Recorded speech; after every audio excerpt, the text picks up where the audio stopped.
Good morning, everyone.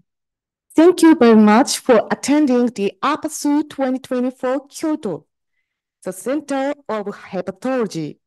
Now we would like to start our conference program. Now we would like to start the HCC 8, Bridging Clinical and Basic Research. This session will be chaired by Professor Shin Maeda, Professor Pei-J Chen. Moderators, please start. Good morning, everyone. My name is Shin Maeda, and from Yokohama City University. This session title is HCC Bridging Clinical and Basic Research. So, first speaker is Dr. Yang Yun Park, and the talk title is Molecular Pathologic Spectrum between HCC and Cholangiocellular Carcinoma and their relation to histopathologic subtypes. Let's start. Thank you. Today's my talk is molecular pathologic spectrum between HCC and cholangiocarcinoma. I have no disclosure of a conflict of interest. In the recent update in WHO Blue Book, there is specific subtypes. 35% of HCC can be further subclassified into distinct subtypes with distinct molecular features and pathological features and clinical outcome. Here are 8 subtypes: macrotubular massive, so-called MTM HCC, neutrophil rich HCC is a worse prognosis, sclerosing HCC is variable, steatohepatitis, fibrolamellar, and chromophobe HCC has a similar prognosis compared to conventional HCC, and the lymphocyte rich and clear cell HCC show better prognosis. And the cytokeratin 19 is one of immunohistochemical marker and is a poor prognostic marker for HCC. Here is the HCC with cytokeratin 19 expression. The instance is 4 to 20% of HCC is more higher in the cohort of HBV related. Here is a HCC, and if you apply cytokeratin 19, you can see some of tumor cells expressing cytokeratin expression. The clinical features associated with the HBV, high serum alpha-fetoprotein level, more invasive growth, and interestingly, more lymph node metastasis and poor prognosis and resistant to treatment. What is cytokeratin 19? It is a marker for progenitor cells. During maturation, hepatocytes lose this marker. However, cholangiocarcinoma keep this marker. So this marker is so-called progenitor cell marker, while HCC with stemness. In other words, HCC with biliary differentiation. So cytokeratin 7, 19, epicam is a so-called biliary marker, while stemness marker. And it is usually expressed in cholangiocarcinoma, and you can also see some of HCC also express these markers. How about the cholangiocarcinoma, intrahepatic cholangiocarcinoma? The most recent information according to WHO Blue Book, they accept large duct type and the small duct type classification. As you know, large duct type, the tumor gland is large and there is a mucin production. Small duct type, the tumor cell is more columnar and cuboidal and the gland size is small. The putative cells of origin in these two types of cholangiocarcinoma, large duct type, peribiliary or segmental more large-sized bile duct, or small duct carcinoma, interlobular bile duct, more smaller or putative cells. How about the risk factors of cholangiocarcinoma? Bile duct inflammation and infection, bile duct malformation, and some chemical exposure is a very traditional risk factor for cholangiocarcinoma. However, recently we can see more cholangiocarcinoma related to the viral infection and the metabolic syndromes. And these are usually small duct type. These are very classical type of cholangiocarcinoma, periductal infiltrating, associated of biliary stone. How about this? We can see cirrhotic background and very solid round tumor mass forming, and this is a small ductal cholangiocarcinoma arising in the background of hepatitis B virus. So our group studied the molecular and pathological spectrum between HCC and cholangiocarcinoma because recently we started to experience the cases have more confusing clinical characteristics.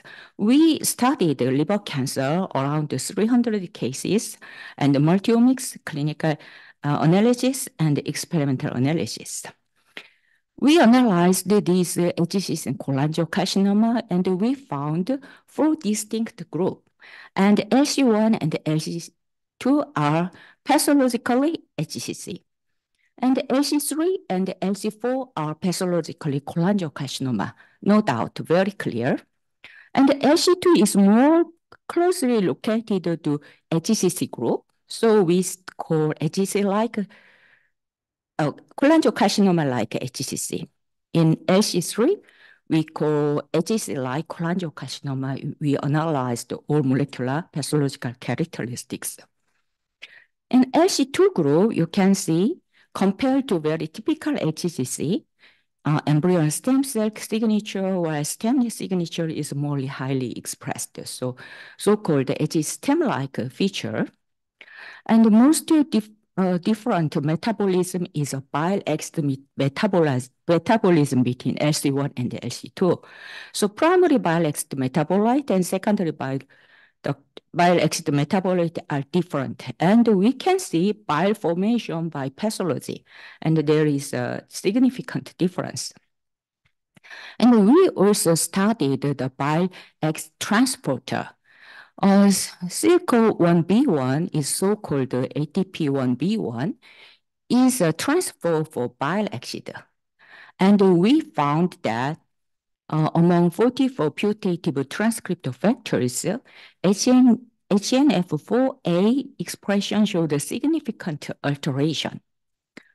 And the other significant metabolic difference is LC2 show a high expression of unfolded protein response and ER stress.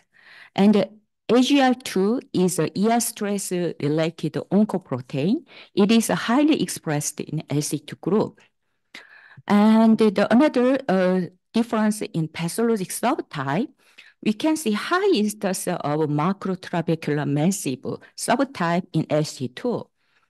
As you know, MTM is a recently recognized aggressive HCC type, and the pathologic definition is a majority of tumor shows a very thick trabecular coat. The instance is among 5 to 20%, higher in HPV-infected coat, high alpha-fetoprotein level, high vascular invasion, early relapse, and poor survivor. And the P50 mutation and the FGF19 implication was reported in this subgroup. And it is definitely higher in this LT group. So in summary, bile exit is transported using OATP1, and it decreased ER stress and AGR2 response. And HN4 alpha is an important transcript regulator, and there is a significant difference LC1 and the LC2 group of this metabolism. Because the gadocytic acid is very important to contrast media for MRI, using same transporter as bile exit in hepatobiliary phase image. So we compared LC1 group and LC2 group of this biologic image. Definitely, gadocytic acid uptake in hepatobiliary phase is higher in LC group. However, one of the atypical images, so-called limb-like arterial phase enhancement, is higher in LC2 group. So radiology image is also different between LC1 and the LC2 group. And we compared typical image and atypical image using limb-like arterial phase enhancement. We compared stemness expression and the cholangiocarcinoma-like HCC signature, MTM instance. There is a significant difference, and the survivor is difference. So we also validated in validation cohort. How about the cholangiocarcinoma part? LC3 and LC4 are cholangio, and LC3 are closely located these HCC molecular features. And histologically, LC3 is usually small duct, and LC4 you can see small duct and large duct. And the survival are different between LC3 small duct, LC4 small duct, and LC4 large duct. And the interesting point is LC3 small duct, LC4 small duct are both are small duct. However, the stroma is different. LC3 group is more mature stroma, and the LC4 group is more immature stroma. And the immature stroma is an aggressive pathological feature. How about the etiology?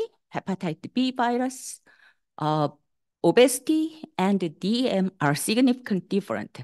Highest in LC3 small duct group, and the lowest in LC4 large duct group. And LC4 small duct group are in the middle. So HBV, BMI, DM instances are different. We also checked metabolism, inflammation, and immune status, and it is highest in LC3 small duct, and the lowest LC4 large duct, and the LC4 small duct are in the middle. In contrast, proliferation and cell cycle related expression is opposite pattern. And the more interesting point is active immune and exhausted immune. Active immune is more higher in LC3 small duct group, and the exhausted immune is more higher in LC4 large duct. So immune status are also different. How about the mutation profile? IDH1 and IDH2 is a well-known mutation in small duct group, and we also found small duct group have this mutation. The instance is around 30. KRAS mutation is predominant in large duct group, instance is 13. FGFR2 fusion, we only found LC4 small duct group, and these are specific fusion locations. And these two mutations are now very interesting because we have a drug to these specific mutations. So in summary, LC2 is HCC. However, the clinical features are different. Atypical radiologic imaging and the stemness feature and histologically more high instance of MTM type.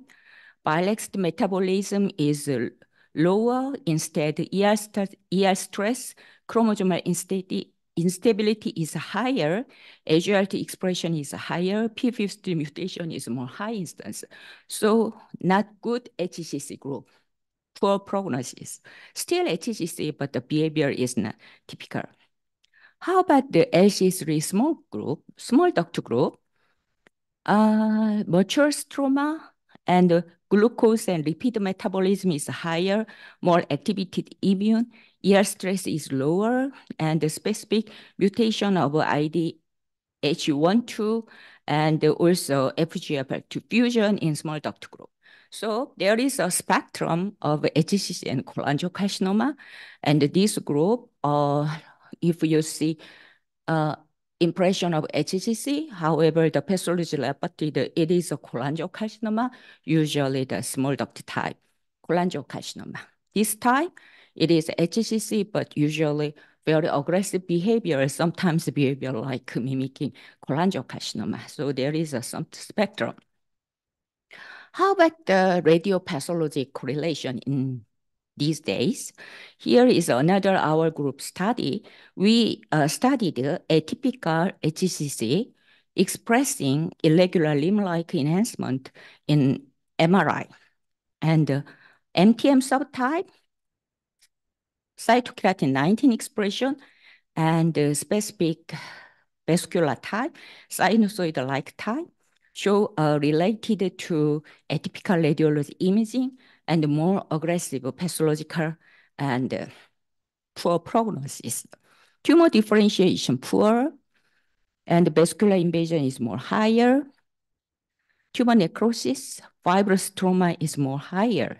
And stemness marker and the hypoxia marker is more higher in this atypical radiology imaging group. So this is an example of a typical imaging of HCC. Very typical HCC, there is no fibrosis, necrosis, and differentiation is okay, moderate. And the capillary pattern of angiogenesis, and there is no expression of stemness marker and the hypoxia marker. Cytokeratin 9 is a marker for hypoxia using immunohistochemical stain. And these are 33 is a marker for endothelial cell. So you can see capillary pattern. How about this? These are very aggressive HCC, and you can see limb-like enhancement. In pathology, you can see necrosis and fibrosis, very thick trabecula, and sinusoidal pattern of tumor vessel, hypoxia marker expression, checking by cytokeratin 9 and an CA9 marker. What is tumor vascularization in HCC? When we see the HCC vascularization, usually capillary pattern, like capillary. However, some of HCC show a very open sinusoidal pattern, like normal liver sinusoid pattern. And you can check CD34 immunomarker.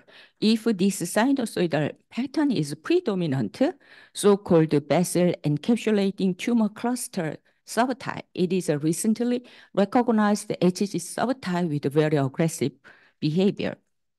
Here is a multicenter study of Korean, Japanese, and Italian. We analyzed around 500 cases. We found VTC pattern, vessel encapsulating tumor cluster pattern is aggressive, very poor prognosis. A VTC pattern also show high alpha fetoprotein level, high tumor size, poor differentiation, macrotrabecular pattern, and microvascular invasion, and the prognosis is significantly different. The MTM and VTC pattern is commonly overlapped, but not exactly same, because VTC phenotype is not always macrotrabecular, sometimes normotrabecular. So very similar, but not same entity. So thinking about these days, we need targeted treatment and immune treatment.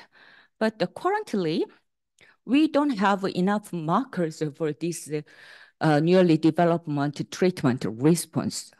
And biopsy is not mandatory for treatment of HCC according to current guideline. So we have a very limited molecular pathological information for each patient before treatment plan. So frankly, we have a limited data for molecular pathology markers for current treatment response. And my suggestion is we need further study for molecular pathological radiology classification. So we need a better indication for liver biopsy to give the more information for patient treatment plan. Thank you for your attention.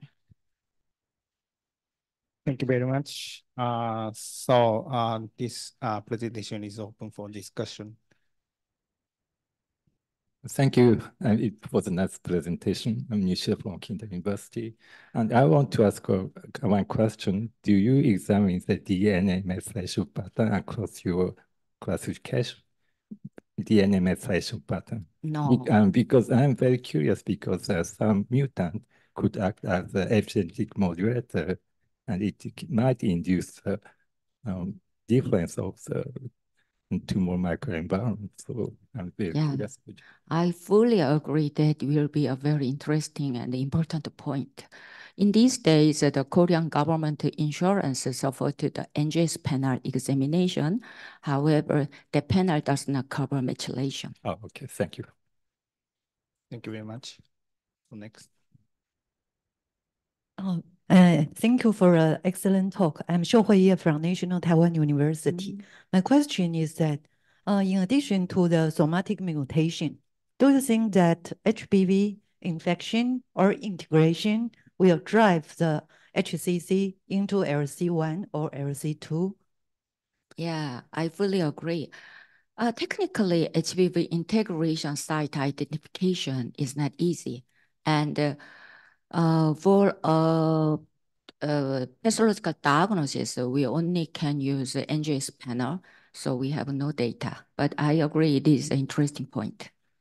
And the second question is, how about combined HCC, ICC? Will that be grouped into LC2 or LC3? Oh, that's a good question. I think there is no data, but based on recent publications, the biology behavior of a combined tumor defense to the aggressive portion. However, there is no exact data. So it should be aggressive signature. Yeah. Hi, Thomas Tu from Sydney. Great presentation. Can I ask about heterogeneity within a single patient, whether it's within a tumor or between tumors? Do you see a lot of that, and is it hard to classify? And is there clinical significance around that? Tumor heterogeneity is a very important issue for a long time. So the pathological definition is usually say majority, more than 50%, something like that. Using that definition, we can see the difference of biologic behavior. Thinking of a cytokeratin 19 expression, it is usually patch. However, we compare the biopsy and the resected material, it is pretty much consistent. So like specificity is more than 80%.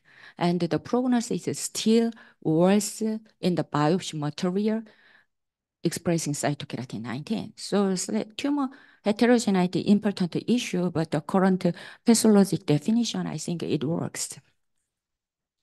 A very nice presentation. I'm Nirupama from India. I just wanted to ask you that immune exhaustion, you said that in the HCC is less than the cholangiocarcinoma. So, but we generally see the immune exhaustion much more in HCC also in Indian patients. So can you stratify that how different it is from the HCC to the cholangio, and which markers would be better for the cholangiocarcinoma? I see the exhaustion. Yeah, good question. It was interesting point that we found that the immune state is different our LC3 and LC4 group. And another data from our oncologist group, PD-1 expression and lymphocyte infiltration is a good marker for immune treatment response. And for HCC, definitely there is some heterogeneity and difference of immune status among HCC. That is true. Unfortunately, in our study, we didn't find immune state difference among our LC1 and the LC2 group. So we need a further study. Thank you. Thank you. Okay, time is out, and we are moving to next presentation. Thank you. Thank you. Dr. Park. Next speaker is Dr. Amemiya.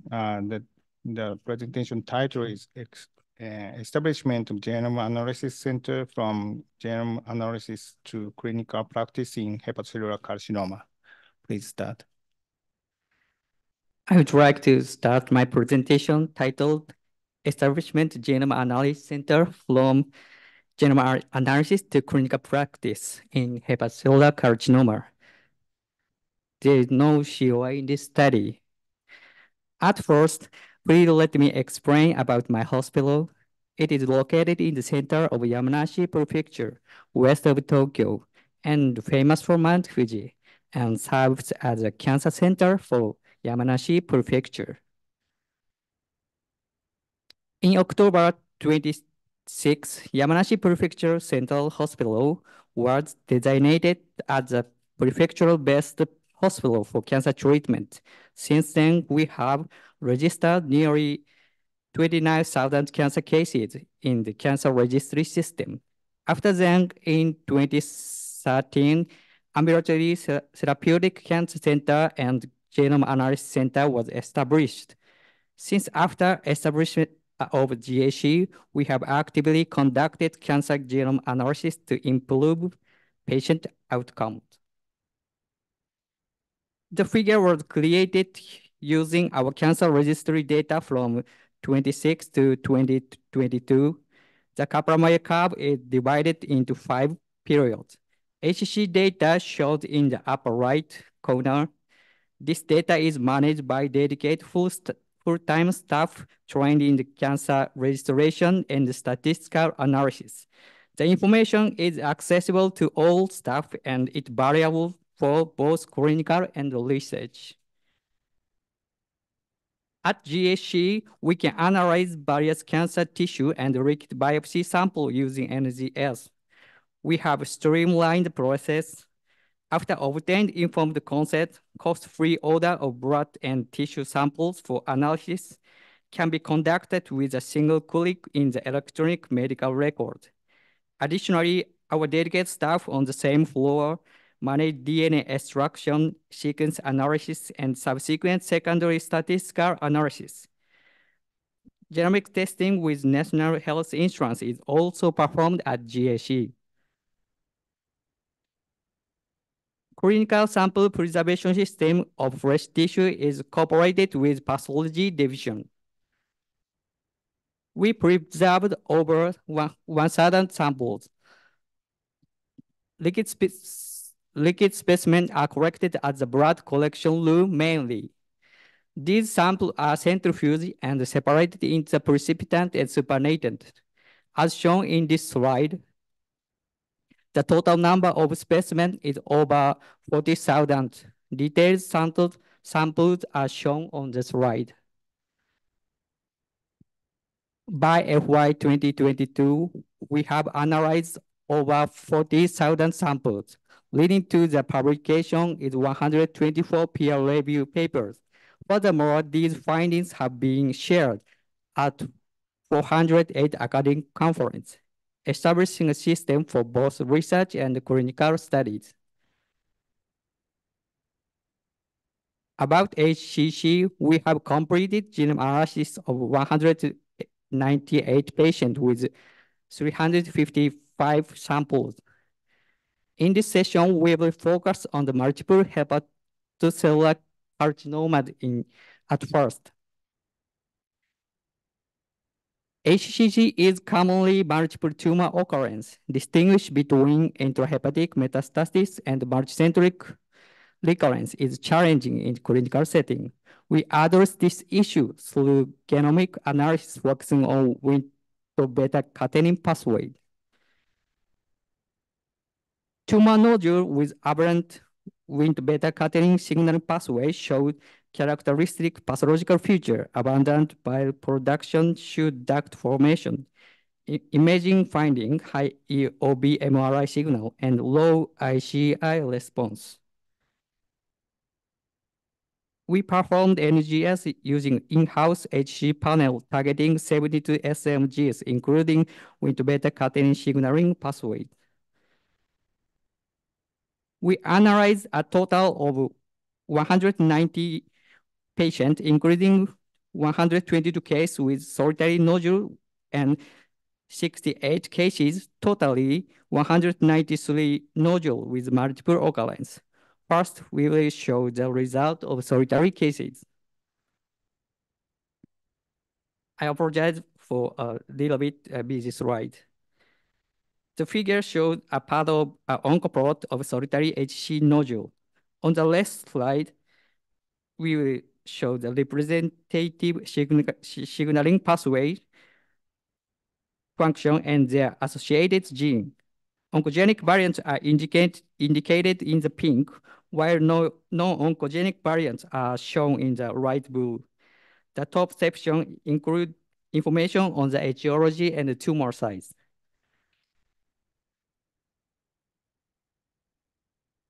The following is a list of detected oncogenic variants and aberrant signaling pathway in solitary HCCs. TP53 was the most common, followed by CTNNB1, followed by ARID1A, which is a chromatin remodeling pathway. Abnormality of with the beta-catenin pathway are totally 33%. Heat map showing detected SNVs in multiple occurrence of HCC nodule. The left column lists the detected gene and the corresponding amino acid changes. Red letter indicates oncogenic variants annotated by OncoKB database. The buffs are shown in each box and are indicated by the gradient color scale from 1% to 100%.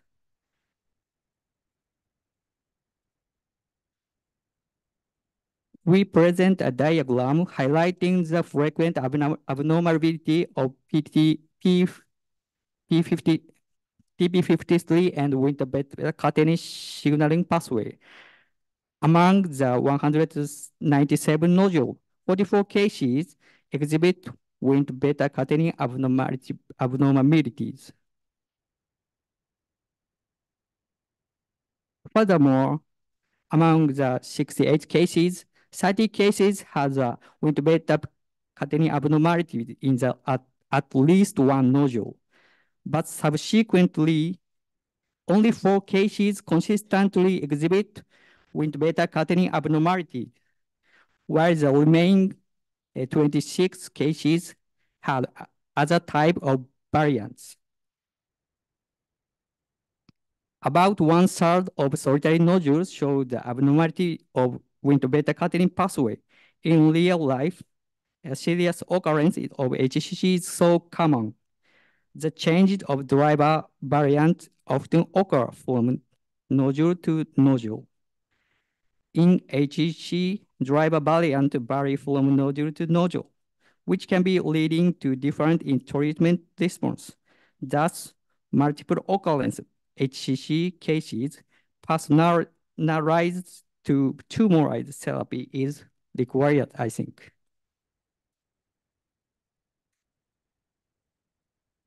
And for good ICI response, tumor microenvironment is key chips.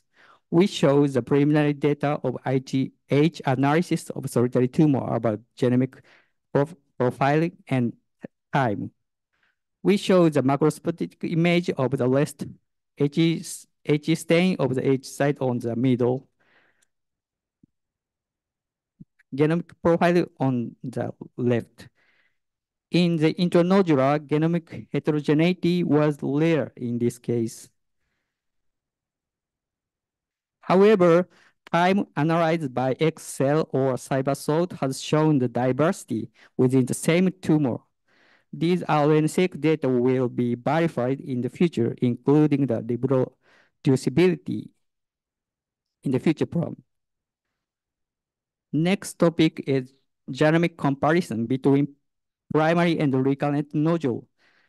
Among these 198 patients, 355 nodule, we subsequently performed genomic discrimination between the primary and recurrent nodule in the study case that underwent liposuction for recurrence. Among the study case, primary 18 solitary, 12 multifocal, there were 17 MC and 13 IM recurrence. Significantly better OS was detected in MC recurrent cases compared to the IM1. RFS after the second liver resection for recurrent was significantly better in the MC recurrent cases compared to IM1. Genetic IM in recurrent HCC implied a poor prognosis, suggesting the need for early drug introduction. In Japan, CGP testing can only be performed once in our life. For multiple HCC analysis, GAC can complement Japan's CGP system and have the potential to benefit HCC patient outcomes. Last topic is going to be like this. We will talk about the comparison coronarity of HCC before and after the AA. DAA is commercially available since 2014 in Japan. After arrival of DAA, sustained SVR was highly achieved regardless of the type of HCV. The result of the DAA therapy was reported by Mizukami and Dr. Omata. This chart is the HCC annual deaths in Japan created by National Cancer Center. HCC has been dramatically decreased after introduction of DAA. However, HCC after SVR has been reported. Our study reported that development of HCC within 1 year after DAA therapy is 5%. Prior history of HCC showed strongest predictor, sometimes up to 37 times, and thus absolute guideline recommended a follow-up interval within 4 months. Occurrence of HCC after SVR is IM or MC.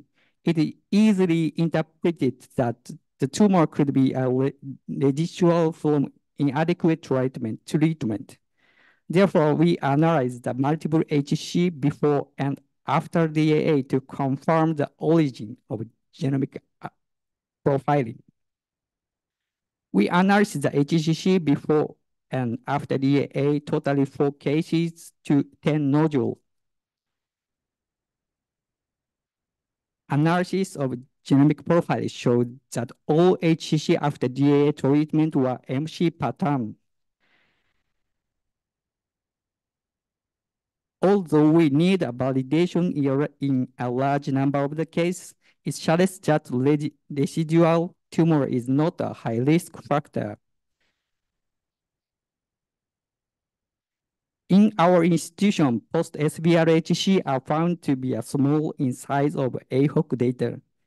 Therefore, tumor marker is also important for early detection.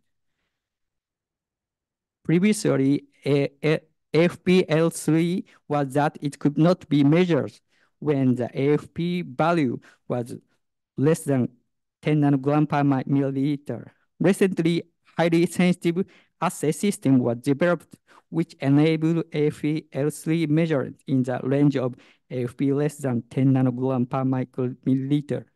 We researched that whether L3 rise precedes that of AFP.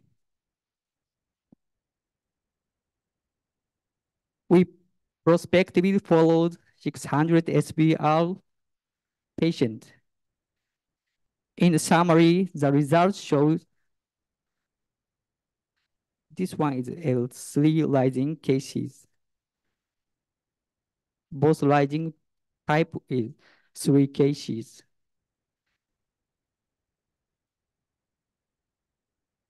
This one is AFP dominant.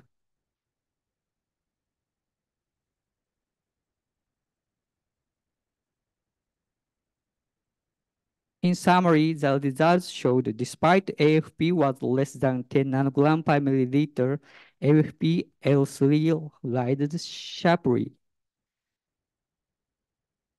In Japan, CGP testing using NGS such as Foundation 1 CDX, OncoGuide NCC system, GEMINE-TOP has approved for the public insurance since 2019. CGP system in Japan consists of core hospital, hub hospital, and cooperative hospital, and authorized to submit CGP testing with about 250 hospitals. In 2019, YCH became a corporate hospital for CGP, and in April 2023, it has selected as one of 32 hub hospitals for CGP in Japan. The selection of a regional prefecture hospital is rare. It is indicated the achievement of GSC is important law. In HCC, only 0.9% out of total cases have been submitted to CGP. It is considered that CGP has not yet submitted in HCC. In Japan, CGP can only be performed once in our life, and its clinical impact is limited for HCC patients so far. Facilities such as GSC complement Japanese CGP system and have the potential to benefit HCC patient outcomes. That's all. Thank you. Thank you very much, Dr. Amemiya. So this presentation is now open for discussion. Very nice presentation. In the data, you showed that 33% is the Wnt beta-catenin, and the others consecutive are the which you find in your data that the which mutations are more prevalent. And especially in your 4 cases where you have seen the genetic mutations, especially in the same age group and the AFP levels high. Yeah. So after the Wnt beta-catenin, what we can expect that which will be the further more mutations will be? Here is a translator here. Yes, sorry. Yes, Dr. Omata, translator.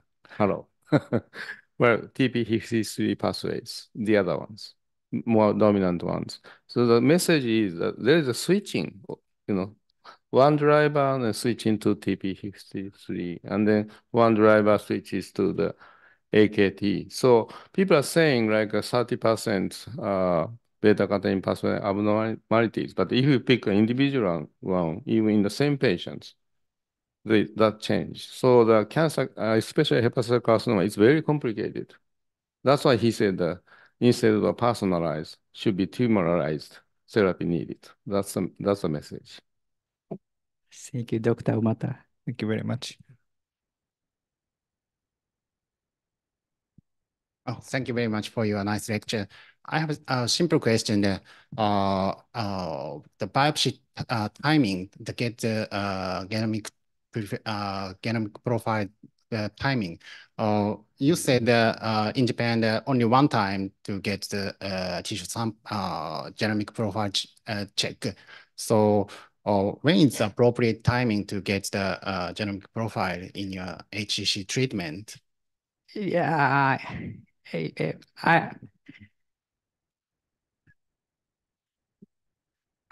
I think I assumed you didn't consider the health insurance, and I think the system should be changed at least allow multiple CGP testing in Japan. But in this situation, I don't know the best answer. Yes, Omata, that's a pretty good question because I don't know how many countries employ the CGP because by the coverage of the insurance, but we did that. And in fact, the condition is that you got to have the systemic therapy and it becoming non-responsive. Then afterwards, you try to find any driver mutations. But I think now discussion are maybe too late because very advanced stages, and even though you find out the mutants which are druggable, but patient is dying. So we try to enhance in earlier stage. But if you do that, then we got to need more taxes, right? Okay. Thank you. Okay, Dr. Chen. Yes. So it's really interesting to see that Japan will reimburse comprehensive genomic profiling for the HCC.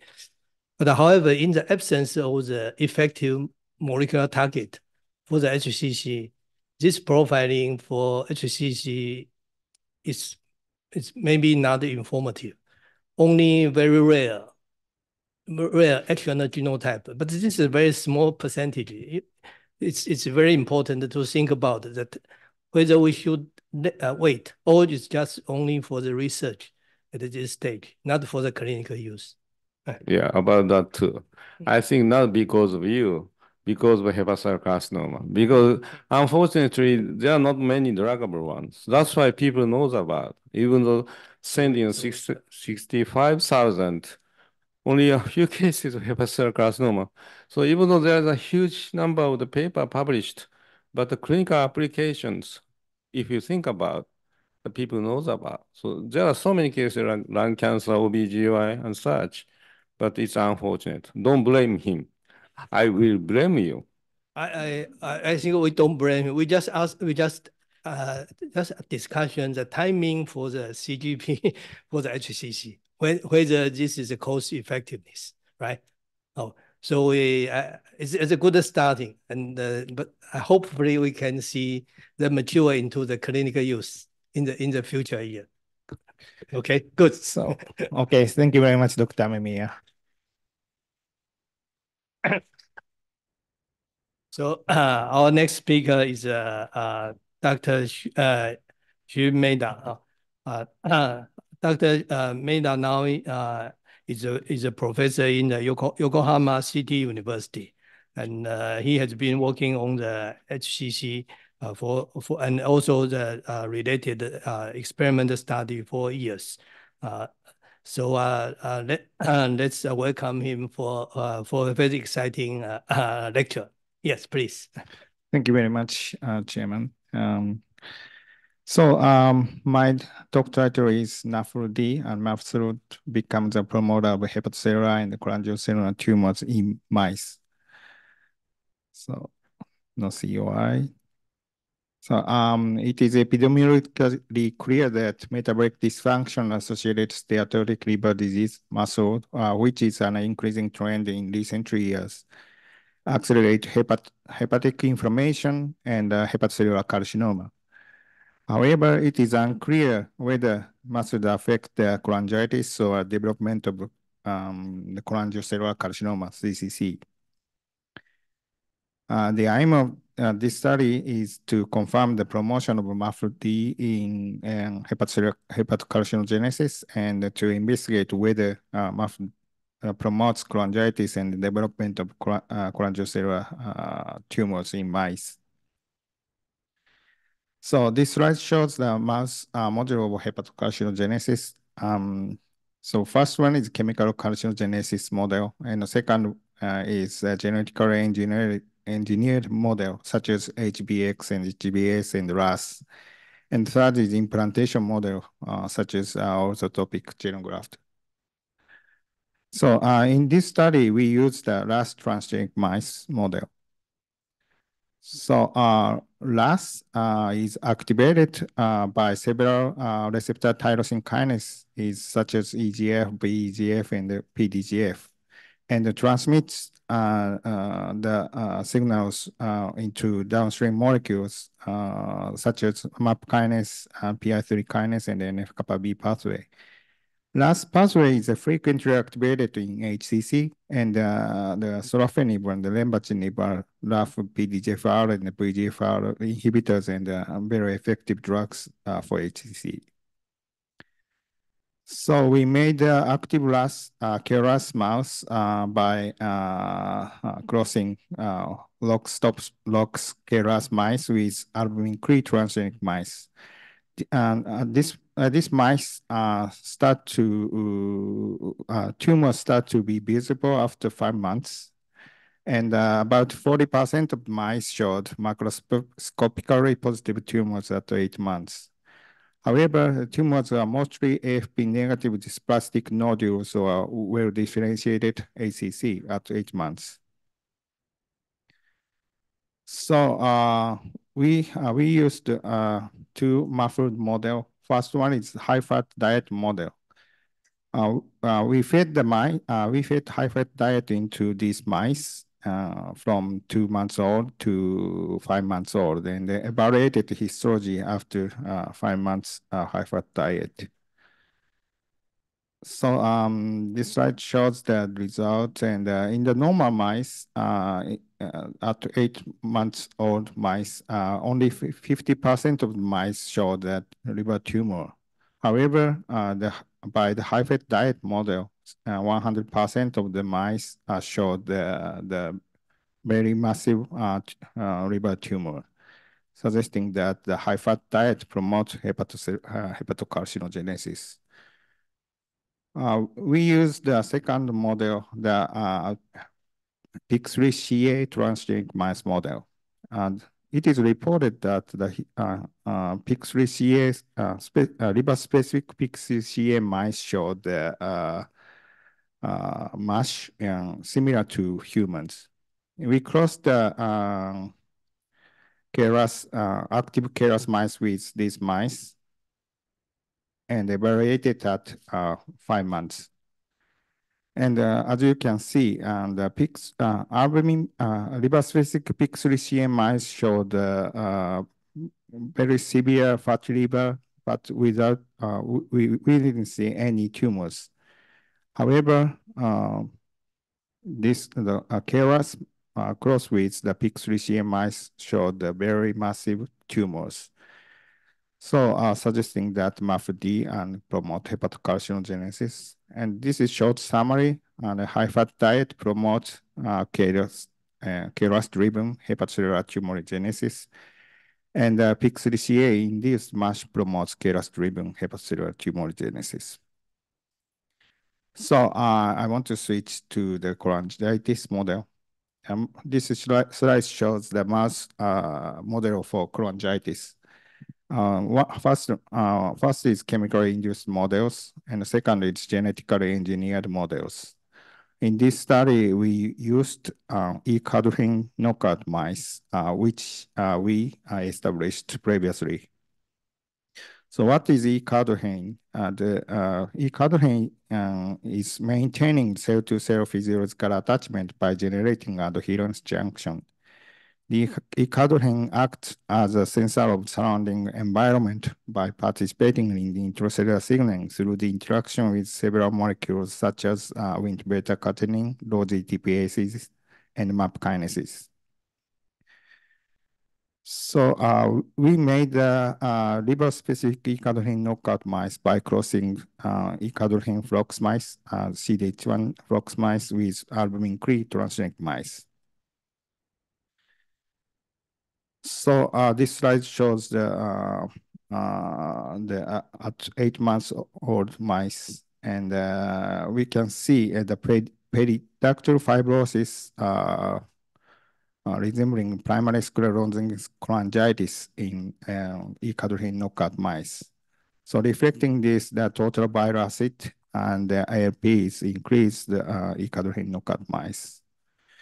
So by the immunohistochemical analysis, you can see the K19 positive cells are increased, and also the SOX9 and EPCAM and CD44, which is the marker for the progenitor cells, also increased. So ductal cells with progenitor potentials are proliferating in E-cadherin knockout mice. So next, we fed the high-fat diet into these mice and evaluated after 5 months.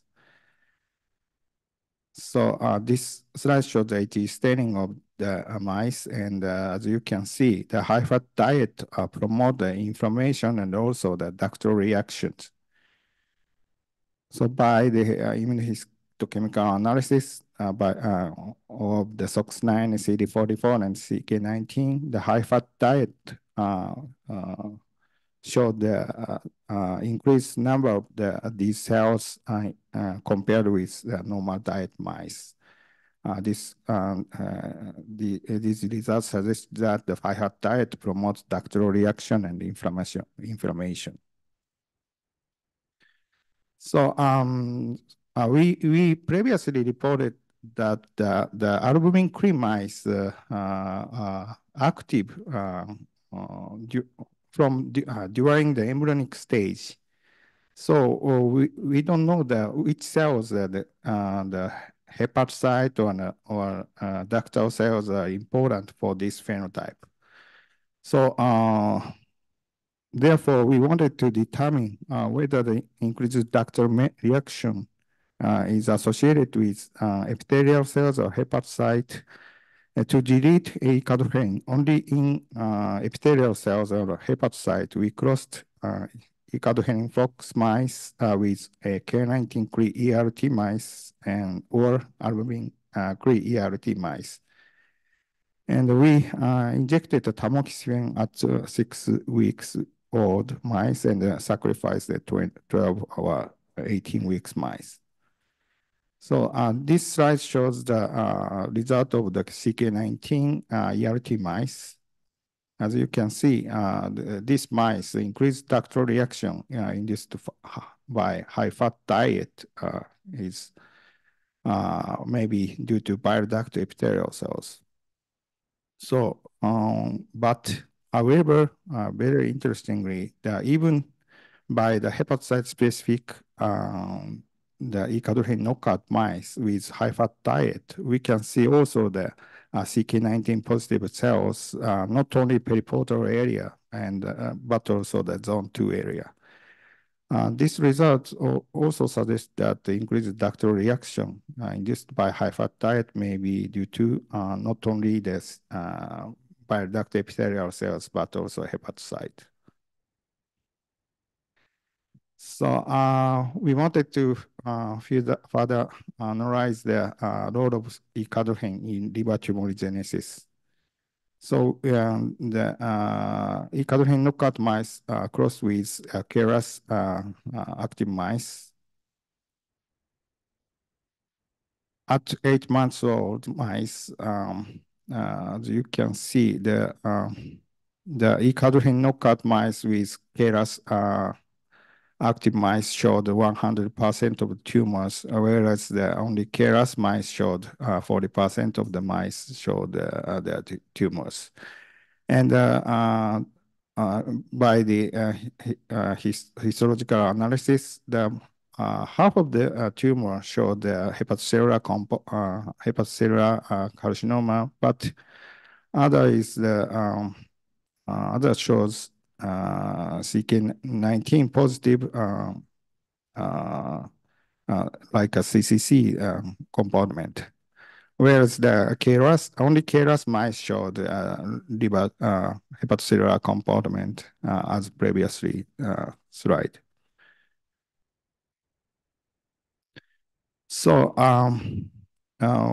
next we fed these mice with high-fat diet. As you can see here, high-fat diet showed the very severe tumor development compared with normal diet. So this result suggests that loss of E-cadherin cooperated with KRAS activation in high-fat diet promote tumorigenesis. So this slide shows the histology, and the KRAS E-cadherin knockout mice with high-fat diet showed 30% of the tumors are hepatocellular compartment, and 30% of the CCC compartment, and the others were mixed compartment. So this from this result, the high-fat diet promote both hepatocellular and cholangiocellular tumorigenesis. This is just a hypothesis. If the cholangiocyte, also hepatocyte, if the E-cadherin deletion deleted, the cholangitis and ductal reaction occurs. MAFRD increased and amplified this cholangitis and ductal reaction. When the KRAS mutation is induced, the cholangiocellular tumors occurs, and also the MAFRD increased and amplified the massive CC tumors. So this is a summary. The oncogenic KRAS mouse model are useful for analysis of hepatocarcinogenesis. High-fat diet promotes KRAS-driven hepatocellular tumorigenesis. The E-cadherin knockout mice is novel PSC mouse model whose ductal reaction was accelerated by high-fat diet. E-cadherin knockout mice develops massive cholangiocellular tumors by oncogenic KRAS with high-fat diet compared with normal diet. So thank you for the attention.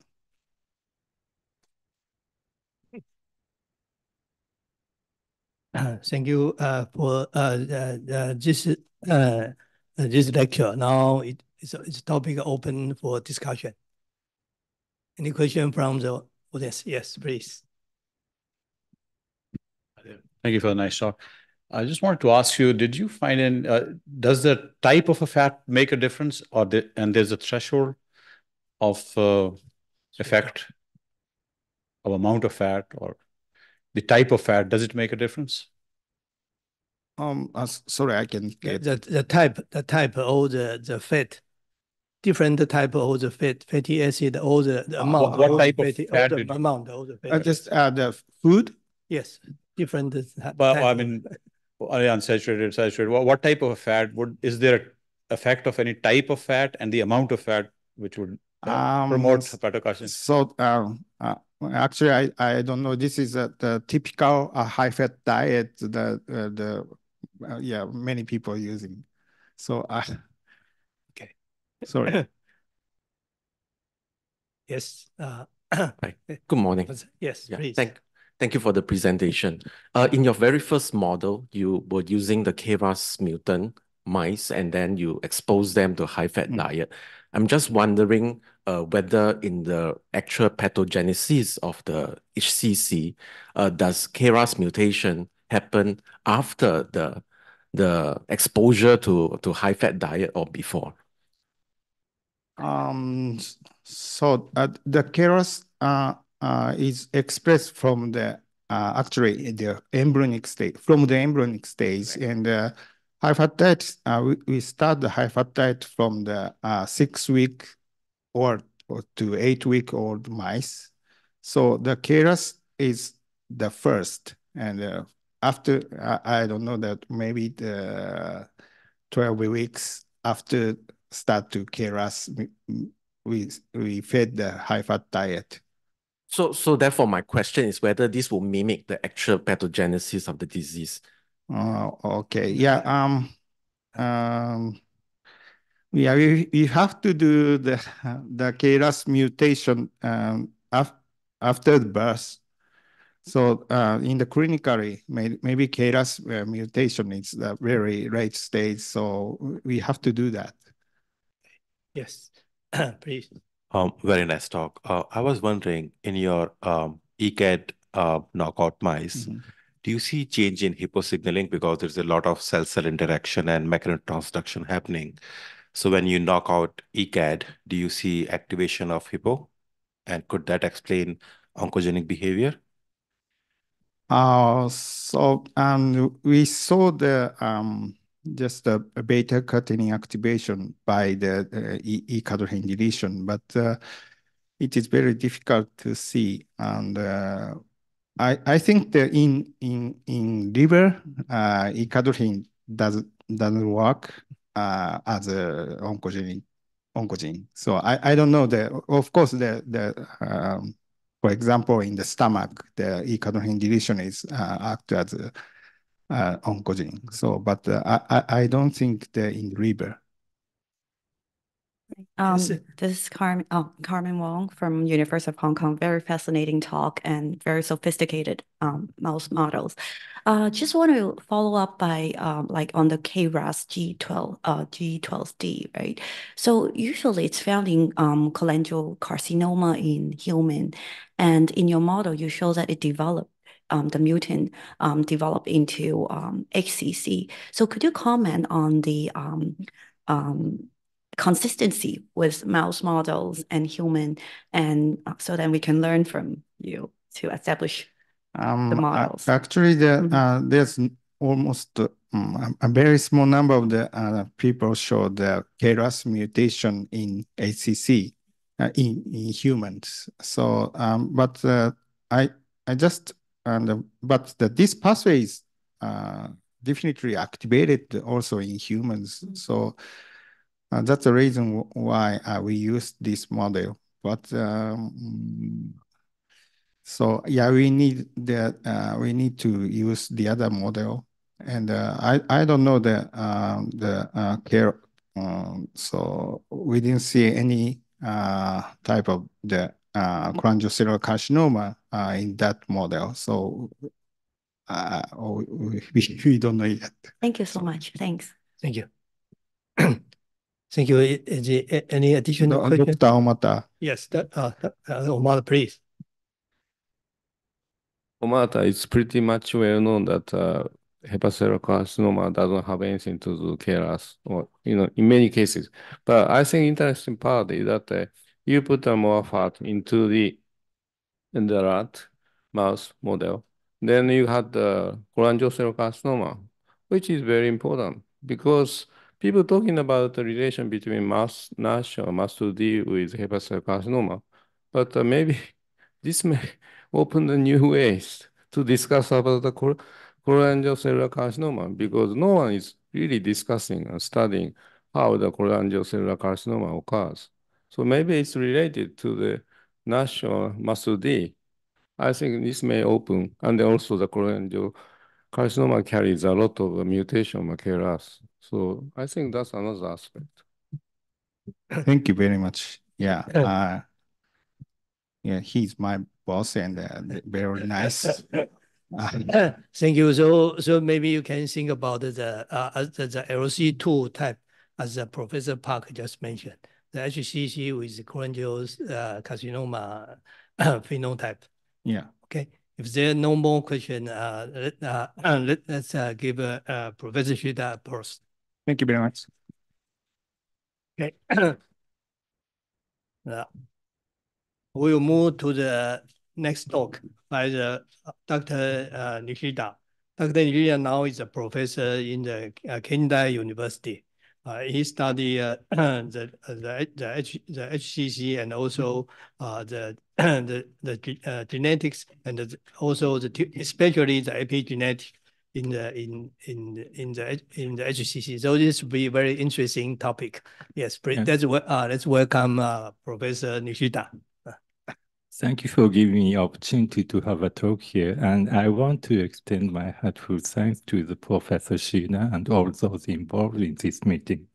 And today I want to talk about the artificial intelligence that supports the US diagnosis of the human liver tumor that we have been working on for this project for this couple of years. And actually, I'm afraid my topic might be out of the interesting for all of you because my talk doesn't include any molecular analysis. So please just a little bit listen to me. So I have no conflict of interest in this talk. But actually, the at-risk population of HCC is changing after the emergence of antiviral agent, or especially for the Hep C, which has been a major risk factor for a long time in Japan. However, the number of the individuals with other risk factors, such as elderly population or diabetic population, is still increasing. And given the fact that sheer magnitude of this population, the early detection of liver cancer is still a social issue.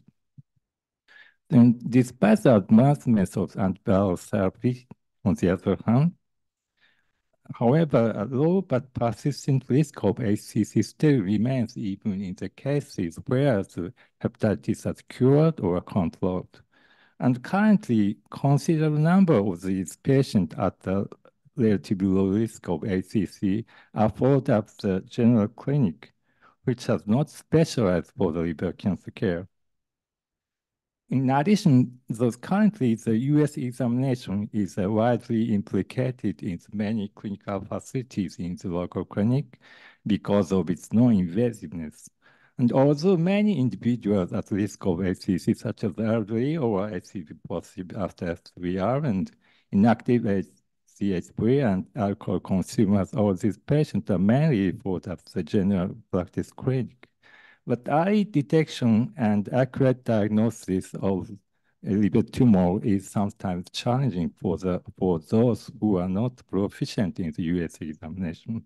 So in this setting, if the AI can help non-expert in performing expert level of US diagnosis, I think it's definitely significantly contribute to the detection of liver cancer in the early stage that lead to the early intervention of liver cancer and it induces early treatment. So to this end, we try to construct the nationwide database of US digital image and develop the AI-aided US diagnosis system. So at first, we construct the US image database for the training data of artificial intelligence. The total is 11 institutions participated for the collecting data of liver image that has abdominal US area. And actually, the 5 institutions are participated in the mammary US area, and 5 institutions are participated in the cardiac US area. And we developed a unique data curation approach system, and these data are collected in the central server that was currently located in the Japan Society of Ultrasonics in Medicine, and these data were transferred to the cloud in the National Institute of Informatics. And actually, currently, we have accumulated 115,000 images of liver tumor, and 20,000 images of mammary tumor, and 60,000 images of a cardiac echo image. And this shows the outline of the data creation and upload system which has been developed for this project. So at that time, we checked the patient and the selection of the cases. And after that, the US image are automatically created to the local server, and we put some additional medical data such as the diagnosis of the tumor.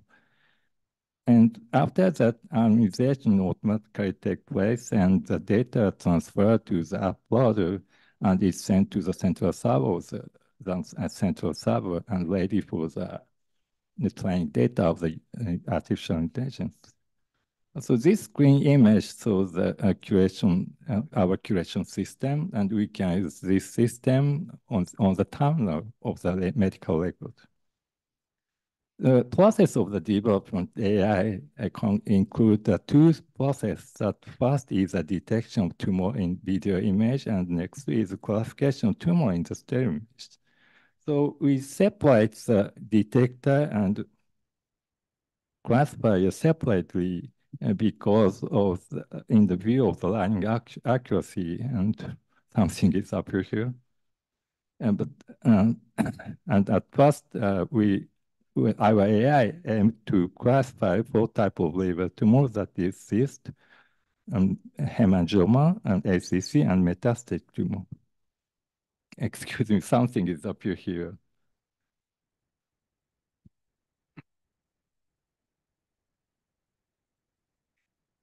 Can you fix it? You play again. It's okay? Oh, that's okay.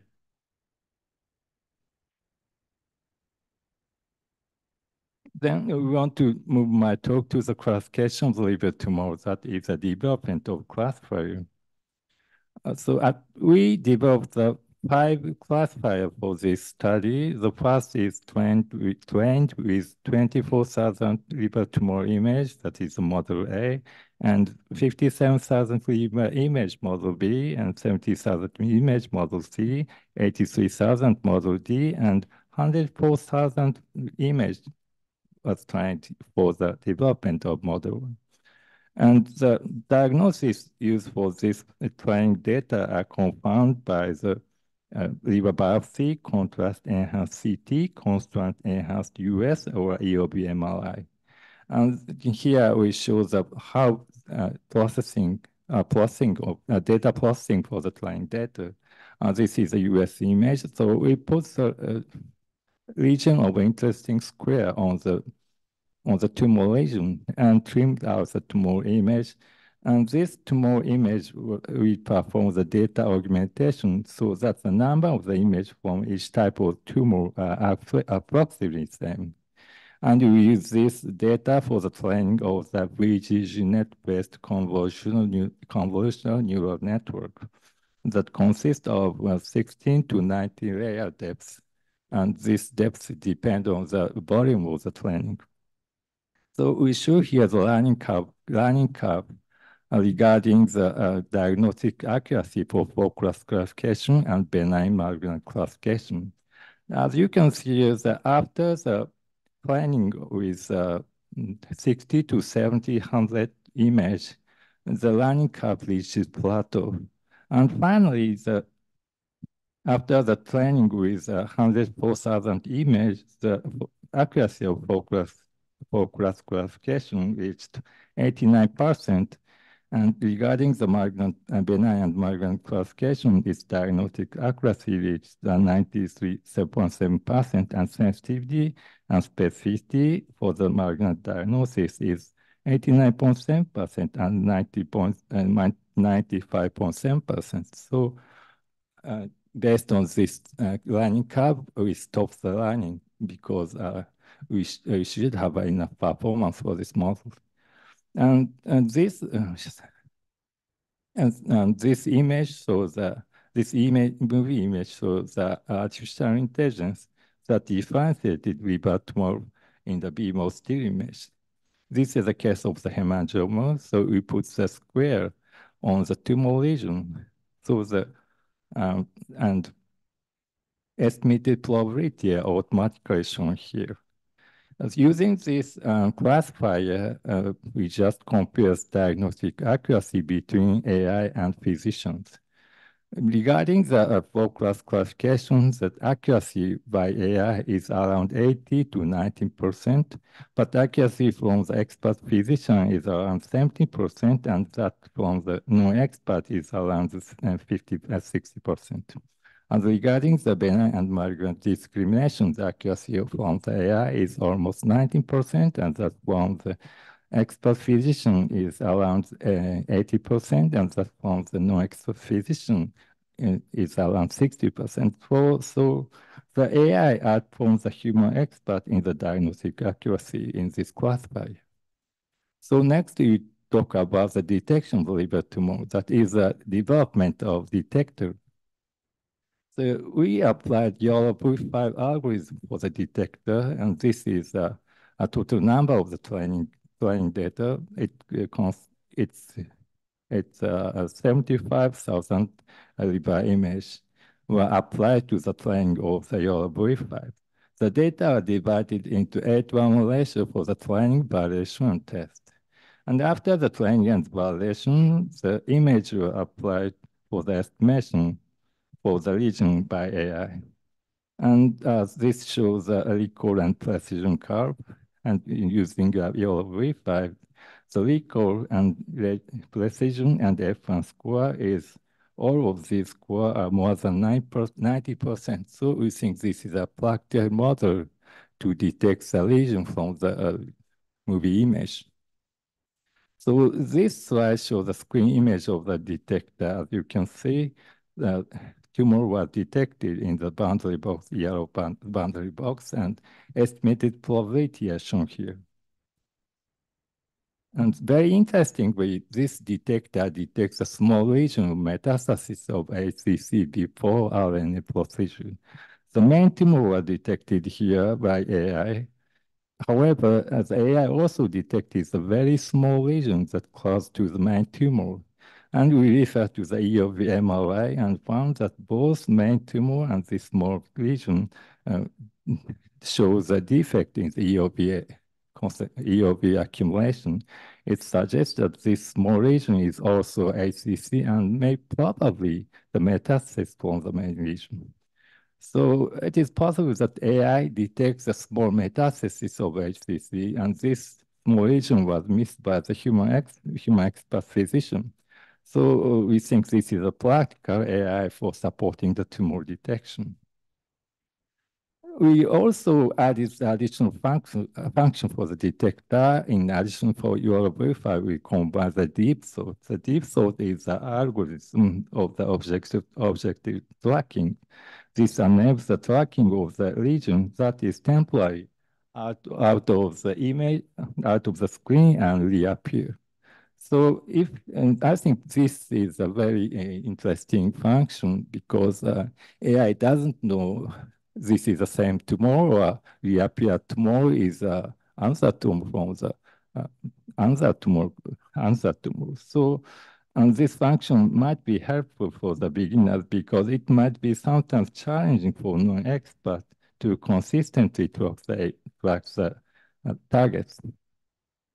Then we developed the detector and classifier and integrated them into the prototype AI to detect and classify the tumor. And using this AI, we conducted the clinical trial to evaluate the performance of AI in supporting human US diagnosis. Totally, the 20% participated as a blind leader. It includes 10 experts and 10 non-experts. Expert includes a certified doctor by the Japan Society of Ultrasonics in Medicine and legislated medical sonographer by the society. In addition, another 10 non-experts participated. And these blind leader detect and diagnosis the lesion in the movie image with and without AI condition, and we compare these results. And before this test, we decided the evaluation criteria for the detector performance. It includes a recall precision and reference score that was calculated this formula. And we also defined the criteria for the correct detection. It should include the accurate detection of the tumor position and accurate depiction of the tumor extent. So we consider if the circle indicated by the leader includes the center of the tumor, and the center of the circle marked by the leader is within the tumor, we consider this is a correct detection. So here we show the performance of AI in supporting liver tumor detection. The recall and F1 score are shown in the vertical. And as you can see, under the AI assistance, both recall and F1 score improved significantly compared to the situation without AI across all readers and grouping non-expert readers and grouping expert readers. All of these are significant except for this one. Next is the evaluation criteria of the classifier performance. It includes the accuracy of 4-class classification, and regarding the 2-class classification, such as the benign and malignant discrimination, we measure the accuracy, sensitivity, specificity, and Matthews correlation coefficient that was calculated this formula. The total is a 50 video image analyzed, including 15 HCC, 15 metastatic tumor, 15 hemangioma, and 5 cysts. And this is a result of the tumor classification. The diagnostic accuracy of 4-class classification and that of the benign malignant discrimination as shown here as a vertical. And this purple dot line shows the diagnostic accuracy presented by AI. As you can see here, under the AI assistance, the accuracy of 4-class classification and benign and malignant discrimination improved significantly across all readers and in expert, non-expert group and expert group, except for this one.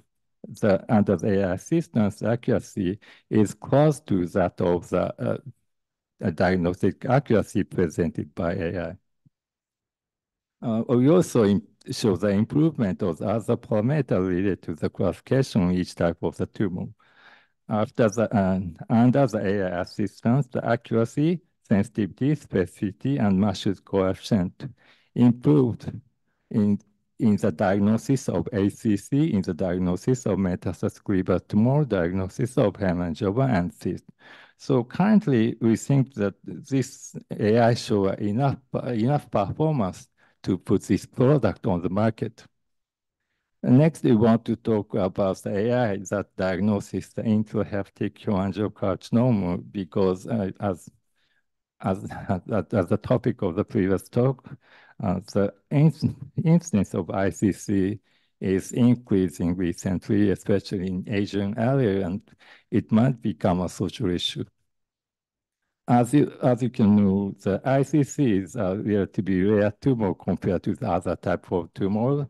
So we downsize the training of other type of tumor because to avoid the bias that was related to the imbalance of the training volume.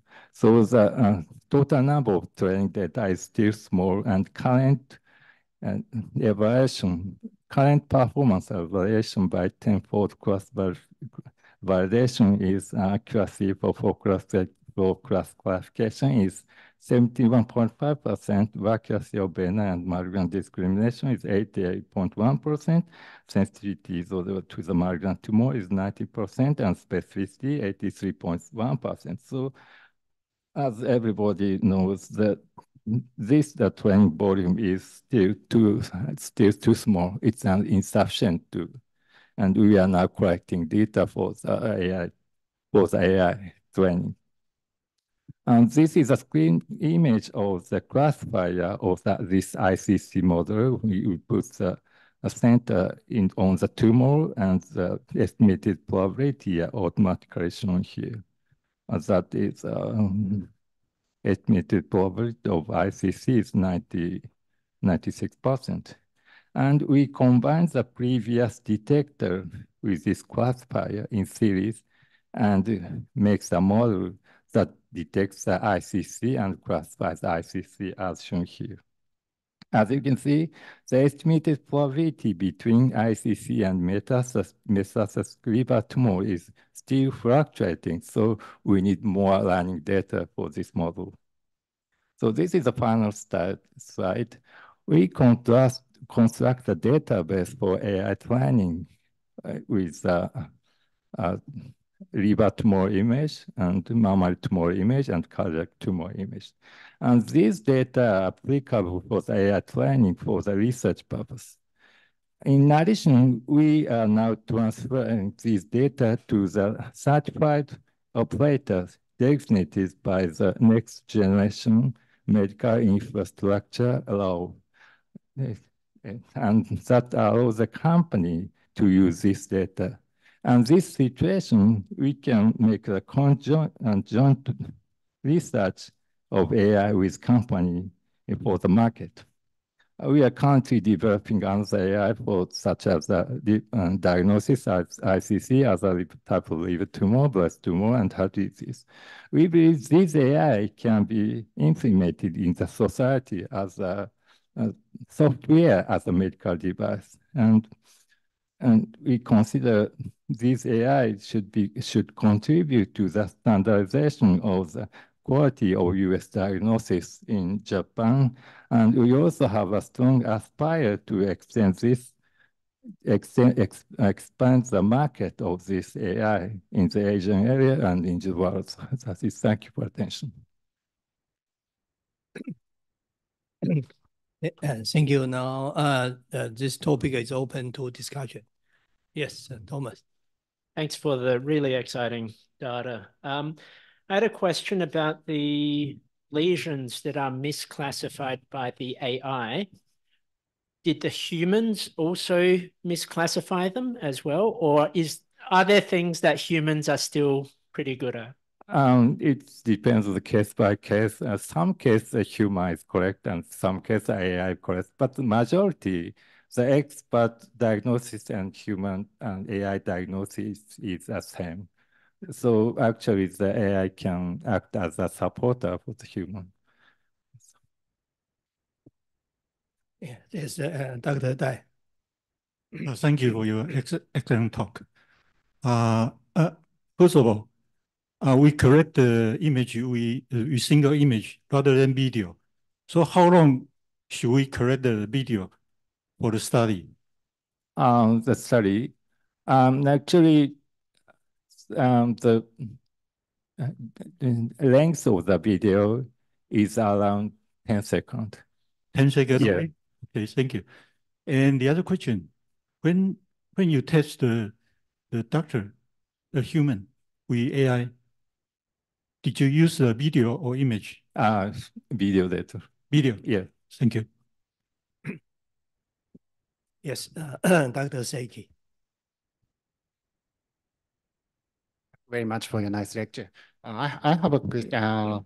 I worried about how to use AI So you said doctor support. Yeah. But if in case sonographer and the AI have the same opinion, it's no problem. Yeah. But if different, should we use AI to answer as one of the opinion or support or the same weight? I think this is just a supporter, so the main responsibility is on the doctor. Doctor. Yeah. Okay. Thank you very much. Hi, Jason Chang from Singapore. Thank you for the excellent and very exciting data. My question was, the current algorithm is based purely on imaging information.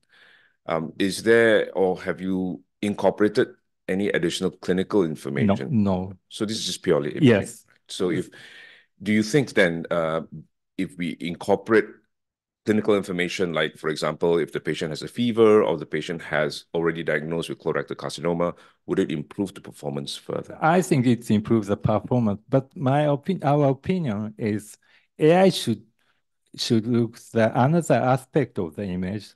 So this is why the AI can cooperate with human. So if the AI shows a different diagnosis, a human need to think about it and finally diagnose it. Thank you. Yes. So can I ask you the question? But usually the problem is the background of the cirrhosis. But I noted that your AI imaging, or the background is sharply in contrast. This is not the very usually the problem we encounter. Right. Yeah. So I'm curious. You don't say that the differential of the cirrhosis. Actually, the PMDI say the same opinion. So we are now analyzing the subclass analysis based on the background of the people. Okay, thank you. It. Any other question? Yes, the last one. Okay. Thank you. And I know the ultrasound is operator dependent. Yeah. Because this is performed by human. Is there any project performed by machine? You know, when you scan, the A operator is different from B operator. Yeah, I think that's will be the main problem later, I think. Yeah, thank you. But actually, we are now doing a standardized procedure of the sonography. So we are not trying to it, but it's very hard problem. Okay, there are no more questions. We will thank Dr. Nishida for his lecture. Thank you. Thank you very much. We will all talk has been finished. So we will close the session and thank you for your participation. I saw your mouse. Thank you very much, speakers and moderators. Now we will have a coffee break. Coffee is served in front of the main hall. The next session will start at 10:50.